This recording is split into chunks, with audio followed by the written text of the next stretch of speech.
Pigliate carta e penna.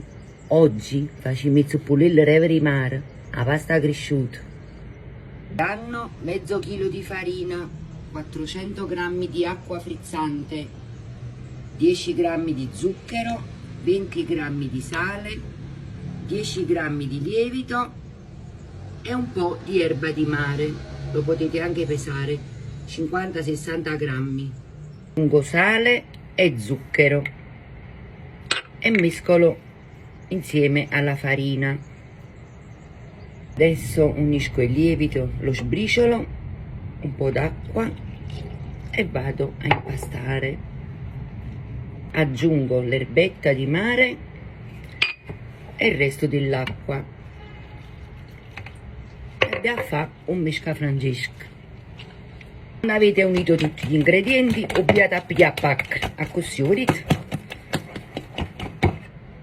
Basta ad essere mollo, vedete? Così, guardate.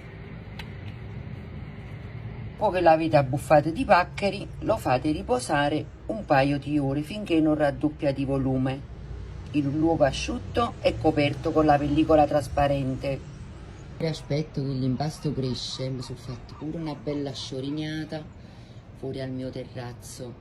Ecco qua, l'impasto è pronto, è raddoppiato di volume e siamo pronti per fare zeppola. Mettete una ciotolina con un po' d'acqua, bagnatevi un po' le punte delle dita e iniziate a prendere l'impasto. Mi raccomando, sciacquate buone e detto.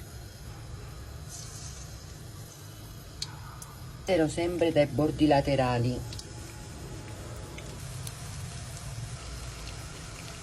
Uno è un po' tirchio, sapete come si dice a Napoli?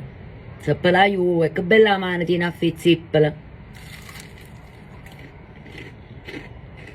Mi piace l'erba di mare, potete fare solo la pasta cresciuta. E va ricreato stesso. Buon appetito a tutti.